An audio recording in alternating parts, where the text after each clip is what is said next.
तुम्ही अजानुबाहू ठेवा शिरी हात.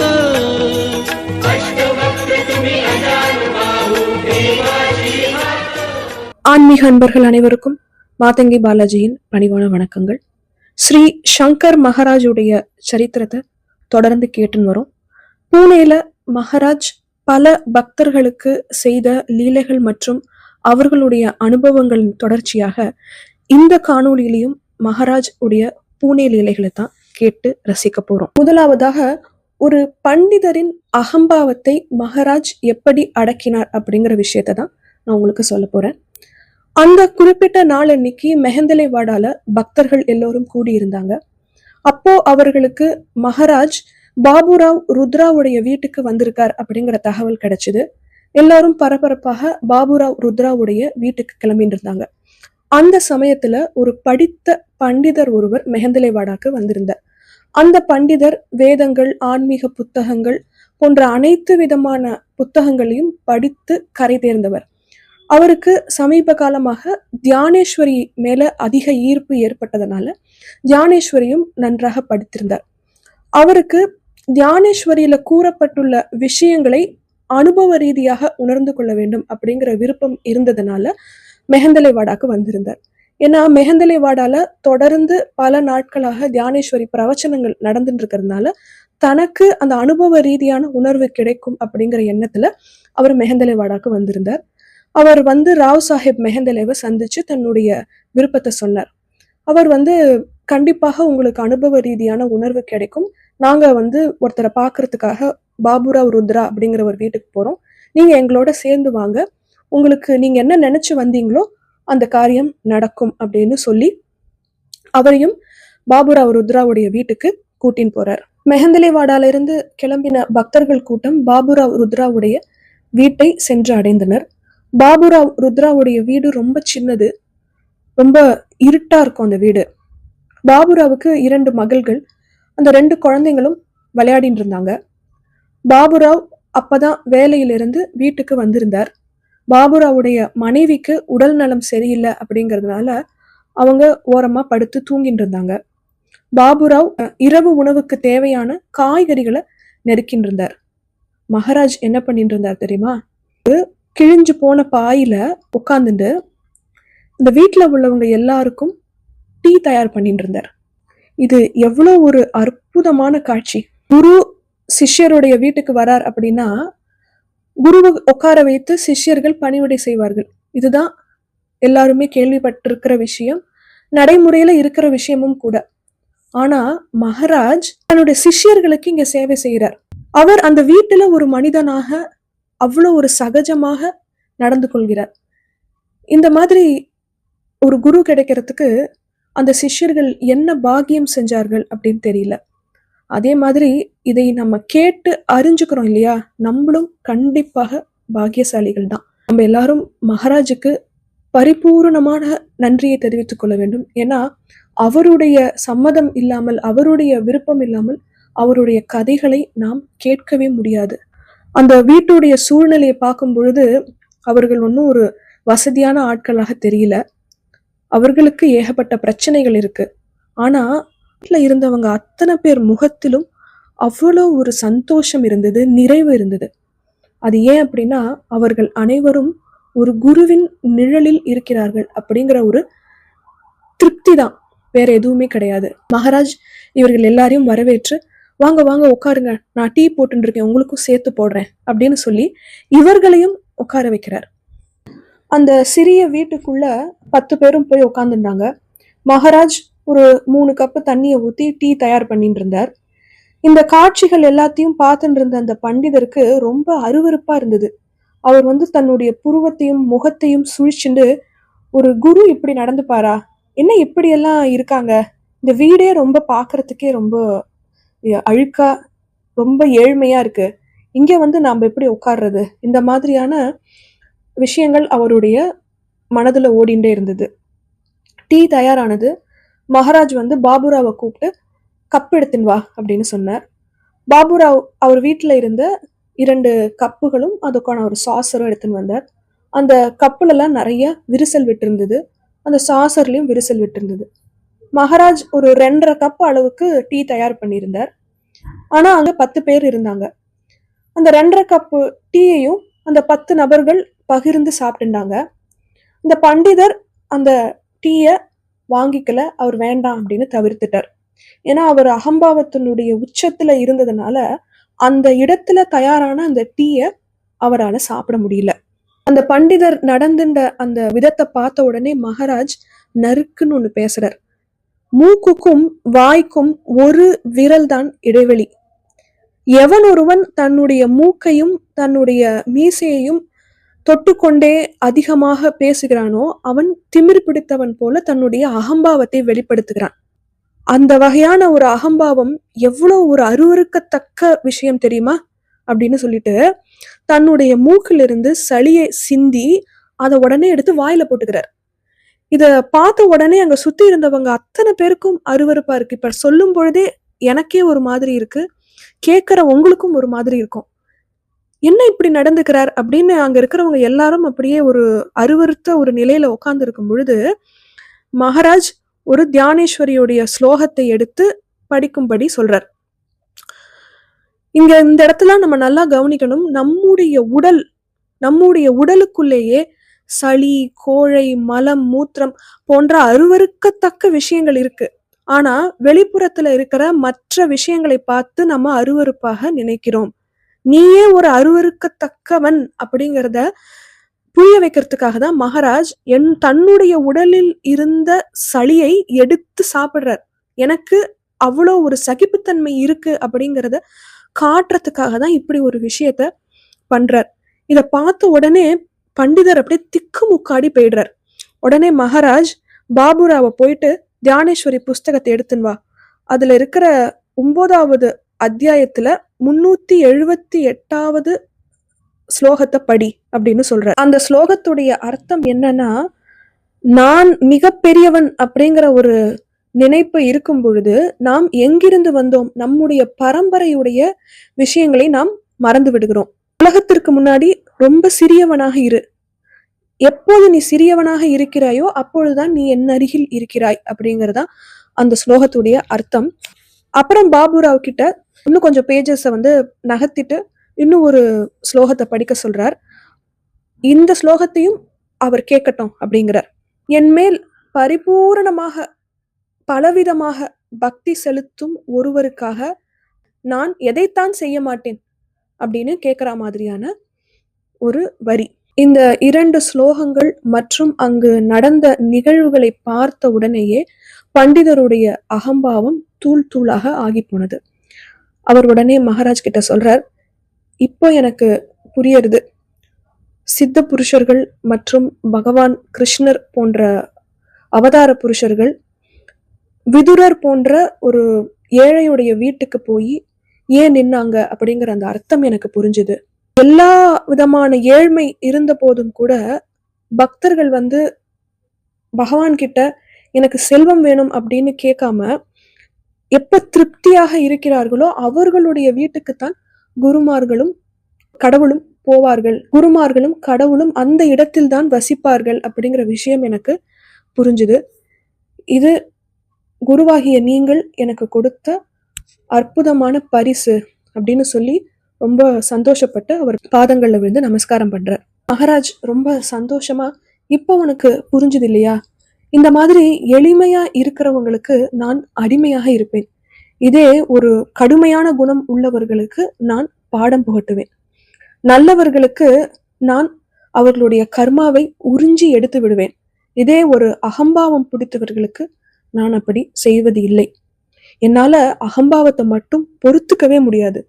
நான் அவர்களை ஒரு வழியா ஆக்கி அவர்களை புழிஞ்சி எடுத்துருவேன். மகான்களும் அவர்களுடைய கதைகளும் இந்த வேதங்களும் இந்த உபனிஷத்துக்களும் எதற்காக நினைக்கிற, சாதாரண ஆன்மாக்களை உய்விப்பதற்காக மட்டும்தானே வழிய வேற எதற்காகவும் இல்லை. அகம்பாவத்துல மாட்டின் இருக்கிற மக்களை விடுவிப்பதற்காக மட்டும்தான் இந்த உபனிஷத்துக்கள், வேதங்கள், புராணங்கள், மகான்களின் கதைகள் எல்லாமே அப்படின்னு சொல்லி அந்த விளக்கத்தை சொல்றார். அதாவது படித்த உடனே எனக்கு இந்த விஷயங்கள்லாம் தெரியும், இதெல்லாம் புரியும் அப்படின்ன உடனே அகம்பாவம் தானாக வந்து சேர்ந்துவிடும். ஒரு விஷயம் புரியறது முக்கியம் இல்ல. எது புரியறதோ அதை நம்ம வாழ்க்கையில நடைமுறைப்படுத்தி பார்த்தால் மட்டும்தான் நாம் படித்த விஷயத்துக்கான பலன் கிடைக்கும். அதாவது ஏட்டு சுரைக்காய் கறிக்கு உதவாதுங்கிற கதையா படிச்சு எல்லாத்தையும் புரிஞ்சுக்கலாம். அகம் பிரம்மாஸ்மின்னு சொல்லிக்கலாம். ஆனா நான் பிரம்மம்னு சொல்றதுனால மட்டும் நாம் பிரம்மமாக உணர்ந்து விட முடியாது. பிரம்மமாக ஆக வேண்டும் அப்படின்னா, அந்த நிலைக்கு போகணும் அப்படின்னா அதற்கு நிறைய பிராக்டிஸ் பண்ணணும். தினமும் நடைமுறை வாழ்க்கையில நடைமுறைப்படுத்த மட்டும்தான் நாம் பிரம்மமாகவே ஆகிவிடுவோம், நாம் அதுவாக ஆகிவிடுவோம். அப்படிங்கிறது ஆன்மீக பாதையுடைய ஒரே ஒரு சிம்பிள் லைன். அத மகாராஜ் எவ்வளவு தெளிவா ஈஸியா தன்னுடைய சிஷ்யர்களுக்கு சொல்லி புரிய வச்சிருக்காரு அப்படிங்கிறது பார்க்கும்பொழுது ரொம்ப ஆனந்தமாக இருக்கிறது. ஆத்ம ஞானத்தை இதை விட எளிமையாக யாராலும் போதிக்க முடியாது அப்படிங்கிற விதத்துல மகாராஜ் ஒரு 60-70 வருடத்துக்கு முன்னாடி செய்த லீலைகள் இன்று வரைக்கும் மக்களுக்கு ஒரு போதனையாகவும் ஆத்ம ஞானத்தை போதிக்கும் விஷயமாகவும் இருக்கு அப்படிங்கிறது ரொம்ப மகிழ்ச்சியான விஷயம். இந்த போதனைய பண்டிதருக்கு கொடுத்துட்டு மகாராஜ் டக்குன்னு எழுந்து பாபுராவுடைய 2 மகள்களுடைய தோளையும் தட்டி அவர்களுக்கு ஆசிர்வாதம் பண்ணிட்டு அந்த கூட்டத்துல யோகி தியானநாத் உட்கார்ந்துட்டு இருந்தார். அவரை பார்த்து, பாபு ஒரு குதிரை வண்டி பிடிச்சுட்டு வா, நம்ம இப்போ மிர்கி அத்தாவுக்கு போகணும் அப்படின்னு சொல்லிட்டு எழுந்து மிர்கி அத்தா அப்படிங்கிற இடத்துக்கு கிளம்புறார். மராத்தில மிர்கி அத்தா அப்படின்னா மக்கள் எல்லோரும் குழுமி அந்த இடத்துல உட்காந்து பேசக்கூடிய ஒரு இடம். அதாவது நம்ம ஊர்ல எல்லாம் ஒரு டீ கடை வாசல்ல ஒரு பெஞ்சு போடப்பட்டு அதுல உட்காந்து மக்கள் எல்லாரும் ஊர்க்கதை நாட்டுக்கதை எல்லாம் பேசுவாங்க இல்லையா, அந்த மாதிரியான ஒரு இடம் தான் மிர்கியதா. ஒரு சிகரெட் கடை வாசல்ல மக்கள் எல்லாரும் கூடி இந்த மாதிரியான கதைகள் எல்லாம் பேசி சந்தோஷமா இருக்கிற ஒரு இடம். மகாராஜ் குதிரை வண்டியில அந்த இடத்துக்கு வாசல்ல தான் வந்து இறங்குறார். தியானநாத், ராவ் சாஹிப் மெஹந்தலே மற்றும் 2 அல்லது 3 பக்தர்கள் மகாராஜோட கூட வந்திருக்காங்க. அந்த கடைக்குள்ள எப்பொழுதுமே ஃபக்கீர் பாபா அப்படின்னு ஒருத்தர் உட்கார்ந்துருப்பார். அவர் அந்த கடையிலே தான் எப்பவும் இருப்பார். அவர் ஒரு மௌனமான சித்தர். அவர் அன்னைக்கு கடைக்குள்ள ஒரு சாக்கு மேல அழுக்கான ஒரு வேஷ்டி, அழுக்கான ஒரு சட்டை, ஒரு ஜாக்கெட், தலையில குள்ளா அணிஞ்சுட்டு அவர் அங்க உட்கார்ந்துட்டு இருந்தார். மகாராஜ் வண்டியிலிருந்து இறங்கின உடனே நேரா ஃபக்கீர் பாபா கிட்ட போறார். ஃபக்கீர் பாபாவுடைய கையை தொட்டு பிடிச்சுக்கிறார். பிடிச்சின உடனே ஃபக்கீர் பாபா திரும்பி மகாராஜை பார்த்து ஒரு சிரிப்பு சிரிக்கிறார். ஒரு பீடியை பற்ற வச்சு ஃபக்கீர் பாபா கிட்ட மகாராஜ் கொடுத்தார். ராவ் சாஹிப் மெஹந்தலே ஒரு சிகரெட்டை எடுத்து மகாராஜ் கிட்ட கொடுத்தார். 2 பேரும் சேர்ந்து புகைக்கிறாங்க. இருவருக்குள்ளும் துளி கூட வார்த்தை பரிமாற்றம் இல்லவே இல்லை. ஆனா மௌனமாக சம்பாஷணை நடந்துட்டு இருக்கு. அதை அங்க சுத்தி இருக்கிறவங்க எல்லாரும் புரிஞ்சுக்கிறாங்க, இவங்க 2 பேரும் ஏதோ பேசிக்கிறாங்க அப்படின்னு. அப்பப்ப 2 பேரும் ஒருத்தர் பார்த்து பார்த்து சிரிச்சுக்கிறாங்க. ஃபக்கீர் பாபா எப்பவுமே சமாதி நிலையில் இருக்கக்கூடிய உயர்ந்த நிலையில் இருந்த ஒரு சித்த புருஷர். மகாராஜ் அங்க அவர் கூட வந்திருந்த மற்றவங்க எல்லாரையும் பார்த்து, இவரை பாருங்க, துரியத்துல சமாதி நிலையில இருந்தா எப்படி இருக்கும் அப்படிங்கிறத இவர் தான் அதற்கு சாட்சி அப்படின்னு மகாராஜ் இவரை காமிச்சு சொல்லிட்டு, குரு எப்ப அவரை வைக்கரி நிலைக்கு கொண்டு வர போறாரோ தெரியல அப்படின்னு சொல்றார். அதாவது பேச்சுக்கள் நம்ம உணர்வுலேருந்து எண்ணத்திலிருந்து பேச்சு வெளியில வரும்போது அது 4 விதமாக வெளியில வரும் அப்படின்னு சொல்லிட்டு ஆன்மீக நூல்கள்லாம் சொல்லப்படும். அது பரா, பஷ்யந்தி, மத்தியமா, வைக்கரி அப்படின்னு 4 நிலையில தான் வரும். இப்போ நமக்கு ஒரு எண்ணம் தோன்றது, அதை வந்து நம்ம பேசணும்னு நினைப்போம், ஆனால் அது வாய் வரைக்கும் வர்றதுக்கு பேர் மத்தியமம், வாயிலிருந்து வெளியில வர வார்த்தைகள் வைக்கரி அப்படிங்கிறது தான் அந்த 4 நிலையான பேச்சுக்கள் அப்படின்னு சொல்லி வேதாந்தத்துல குறிப்பிடப்படும். அதுதான் மகாராஜ் இங்க சொல்றார். அதாவது குரு எப்ப அவரை வைக்கரி நிலைக்கு, அதாவது பேசக்கூடிய நிலைக்கு கொண்டு வருவார்னு தெரியல. நிவிருத்திநாத் தியானேஸ்வர இந்த மாதிரியான ஒரு மௌன நிலையில தான் பல நாள் வச்சிருந்தார். அதாவது தியானேஸ்வர் மகாராஜுடைய குரு பேரு நிவிருத்திநாத். அவர் வந்து பல நாட்கள் தியானேஸ்வர் மகாராஜ சமாதி நிலையிலேயே மௌனத்திலேயே வச்சிருந்தார். எப்போ அவர் மௌனத்தை கலைச்சிட்டு பேசுற நிலைக்கு நிவிருத்திநாத் கொண்டு வந்தாரோ அப்போது அவர்கிட்டேருந்து வெளிப்பட்டது தான் தியானேஸ்வரி அப்படின்னு சொல்றார். அதாவது பல நாட்கள் மௌனத்திலையும் சமாதி நிலையிலையும் இருந்ததுக்கு அப்புறமா அவர்கள்ட்டேருந்து வெளியில வர்ற ஒரு விஷயம் மிகுந்த தெய்வீகமாகவும் மிகுந்த உயர்ந்த நிலையிலையும் இருக்கும் அப்படின்னு மகாராஜ் தன்னுடைய சிஷ்யர்கள் எல்லார்ட்டையும் சொல்றார். இதுல இருந்து சமாதி நிலையில இருப்பதும் மௌனத்தில் இருப்பதும் எவ்வளவு நன்மைகளை அளிக்கும் அப்படிங்கிறது தான் இங்க மகாராஜ் தன்னுடைய சிஷ்யர்களுக்கு சொல்ல வர விஷயம். அதாவது இப்போ ஒரு நாள் நம்ம ஃபுல்லா ஒரு மௌனத்தை கடைபிடிச்சிட்டு அதுக்கப்புறம் நம்ம பேசக்கூடிய பேச்சு மிகவும் தெளிவாகவும் நேர்த்தியாகவும் தெய்வீகமாகவும் இருக்கும். ஒரு நாள் அப்படிங்கிறது நம்மளால பண்ண முடிஞ்ச ஒரு நிலை. இதே ஒரு மாசக்கணக்கா வருடக்கணக்கா மௌனத்திலையும் சமாதி நிலையிலையும் இருந்து வெளிவரும் பொழுது அந்த பிரம்மமே அவர்கள் மூலமாக பேசும், அவர்கள் மிகுந்த ஞான நிலைக்கு செல்வார்கள் அப்படிங்கிறது தான் மகாராஜ் நமக்கு இங்க புரிய வைக்கிற விஷயம். ஃபக்கீர் பாபா பீடி பிடிச்சிட்டு இருந்தாரு இல்லையா, அந்த பீடி ஆல்மோஸ்ட் முடிய போறது, கடைசி கட்டத்துக்கு வந்துருது. அந்த பீடி முடிஞ்சு எரிஞ்சு கடைசி கட்டத்துக்கு வந்துருது. உடனே ஃபக்கீர் பாபா என்ன பண்ணாருன்னா மீதி இருக்கிற அந்த பீடி துண்டை அப்படியே வாயில போட்டு அப்படியே முழுங்கிட்டார். இதை பார்த்து சுத்தி இருந்தவங்க அத்தனை பேருக்கும் பயங்கர அதிர்ச்சியா போயிடுது. அதாவது அனைத்தையும் கடந்த ஒரு நிலை, புலன்கள் எல்லாத்தையும் கடந்த ஒரு நிலையில ஃபக்கீர் பாபா இருந்தார் அப்படிங்கிறத சொல்றதுக்காக தான் இந்த நிகழ்ச்சி இங்க விளக்கப்பட்டிருக்குன்னு நான் நினைக்கிறேன். ஃபக்கீர் பாபாவுக்கு யாரெல்லாம் என்னெல்லாம் கொடுக்குறாங்களோ அத்தனையும் சாப்பிடுவார். இப்போ ஒரு பழம் கொடுத்தாங்கன்னா அந்த பழத்தை அப்படியே சாப்பிட்டுடுவார். அதில் இருக்கிற கொட்டையெல்லாம் கூட அவர் வெளியில துப்ப மாட்டார், அத்தனையும் அப்படியே சாப்பிட்டுடுவார். அந்த அளவுக்கு அவர் ஒரு பரபிரம்ம நிலையில இருந்தார் அப்படிங்கிறதா ஃபக்கீர் பாபாவை பத்தின ஒரு விஷயம். அப்படி எனக்கு ஃபர்தரா ஃபக்கீர் பாபாவை பத்தின வேற ஏதாவது விஷயம் கிடைச்சது அப்படின்னா நான் உங்களுக்கு அதை பகிர்ந்துக்கிறேன். ஃபக்கீர் பாபா செய்த ஒரு அற்புதத்தை நான் உங்களுக்கு விளக்குறேன். இந்த உலகத்துல எல்லாருமே ரொம்ப ஒரு சுயநலவாதிகள் தான். அதாவது நம்மளுடைய கஷ்டங்கள் தீரணும் அப்படிங்கிறதுக்காக தான் நம்ம பெரும்பாலும் மகான்களை அடைக்கலம் அடைகிறோம். ஆன்மீகத்துல முன்னேற்றம் அடையணும் அப்படிங்கிறது நம்ம குறிக்கோளா இருக்கிறது இல்லை.